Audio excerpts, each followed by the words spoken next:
warar kala duwan ayaa ka soo baxaya dagaal xoogan oo ka dhacay deegaano ka tirsan xeel folool iyagoo ka mid ah deegaanada hoostaga degmada Jalaaqsi ee gobolka Hiiraan ayaa lagu soo waramayaa in halkaas uu dagaal xoogan oo qaraar ku dhaxmaray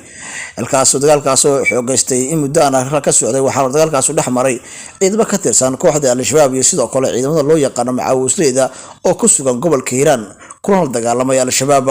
dagaalka ayaa la sheegay inuu bilowday kadib markii ciidamada Macawisleyda ay weerar xoogan ku qaadeen gudaha deegaanka xeel folool ee ku sugan yihiin dagaalyahan ka tirsan kooxda Al-Shabaab waxaana la sheegaya in dagaalka la isku adeegsanayo hubkan ciidanka kala duwan hase yeeshee si rasmi ah looma oga khasaaraha kala soo gaaray labada dhinac wararka rasmiga ee naga soo gaaray deegaanadaasi ee ku tirsan gobolka Hiiraan isla markaana ay ciidamada loo yaqaan Macawisleyda muddooyinkii dambe dagaalo xoogan ku dhaxmarayay iyaga kooxda Al-Shabaab ayaa la sheegay in guulo weyn hadda ay sheeganayaan ciidamada Macawisleyda isla markaana goobo faaweyn oo fariisma ay ka qabsadeen kooxda Al-Shabaab horena halkaas dagaal xoogan ugu dhaxmaray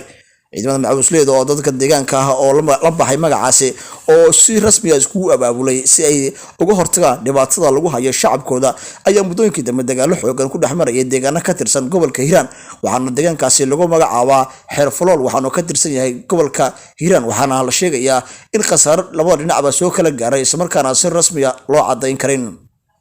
kooxda Al-Shabaab ayaa inta badan deegaanadaasi weeraro culus ka geysatay iyagoo dadka shacabka ku dhaqan deegaanadaasi dhibaato xoogan xilligan u geysta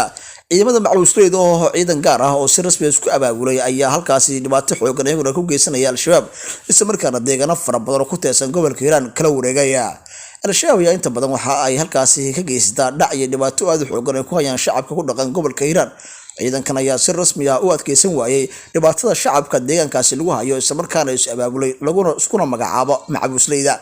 ciidamada Macawisleyda oo dadka deegaanka ayaa sheegay in ay hub fara badan ka qabsadeen kooxda Al-Shabaab gacantan ay kaga dhigeen deegaano hore ay uga qabsadeen dad reer guuraaya iyo sidoo kale deegaano badan oo dadka ay ka barakiciyeen